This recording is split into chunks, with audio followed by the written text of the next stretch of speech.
I was one of the kids on the east side of Greenville who was tracking to go to Wadehampton High School. All my friends and I went to Wadehampton football games, throughout our junior high, middle school experience. And then we started hearing about this new school that's going to be built, Eastside High School. And I remember thinking, well, I don't know if I want to go there. All my friends are going to be at Wadehampton. And they said, well, we're going to build tennis courts. And Wadehampton didn't have tennis courts, and I wanted to play tennis. So I said, okay, I'll go to Eastside High School. Betty Allen comes to mind. Betty was an English teacher at Eastside, and she was tough, but she was very caring. She was over the yearbook staff, and we all knew Betty Allen as a teacher, but also somebody that was in a leadership position. She demanded excellence out of us, and you never forget that when you get older, that we should all expect excellence from young people, because if you expect it, you get it. Joe is a leader basically in everything he has done in his life, really since his early days as a student body president at Eastside High School. He also was definitely a leader during his time at Clemson, in several student organizations, and even as head cheerleader. He has been a leader in the Greenville business community for more than 30 years, and he is definitely someone I would consider to be a true servant leader. Joe's the kind of guy that believes that you start with the people, that great organizations don't get built, great people get built, and then great organizations follow that.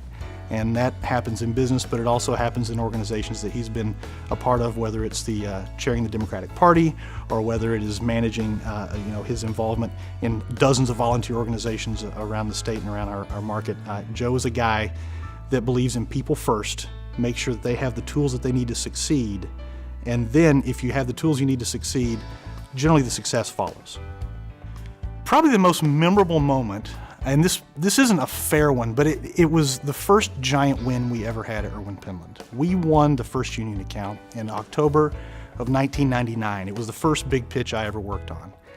And I'll never forget, it was a huge pitch. We had a ton of teams working on it, and we were a small agency, about 35 people at the time. Joe's driving back to the office, and he calls on the cell phone. You can barely hear him, and he says, I need everyone that's left at the office to go into the meeting room. And Joe had received a phone call from the chief marketing officer at First Union on the way back from the pitch saying, you guys blew it out of the water, you won. And Joe had arranged, because he wanted everyone to share in that success, he had arranged a fake scenario where we were going to be in the meeting room and Joe was going to brief us and tell us what had happened. And he was going to get a phone call from the CMO while we were there and let the CMO share the news. And so we're all in the room, we're waiting to hear what happens. Jim Garrity calls, he puts him on the phone, and I'll never forget, Jim's like, well, I just have some good news for you, you won. And the whole room just exploded as if, and Joe, of course, knew the news, and he was able to keep it together and let all of us share that together. Joe is great at finding people who share his passions and then building partnerships with them to make a difference in the areas that he truly cares about, such as public education. He is very good at building bridges and rallying people to come together around a common cause. 2 weeks after I started at Clemson, we gave out the Spirit of Innovation Award, and the winner was Joe Erwin. Before I had a chance to meet him, I read all about him, and I couldn't really wait to meet him. When I met him that night, I realized immediately that all the wonderful things I read about him were true.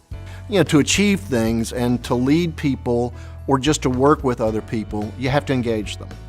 And so I've never been shy about the opportunity to engage other people on a mission of any kind, small or large, in a way to try and pull them together and have people believe first in the mission. If you can sell them on the mission, then getting the best out of them in terms of work isn't hard. I'm excited about Endeavor, which is my new company.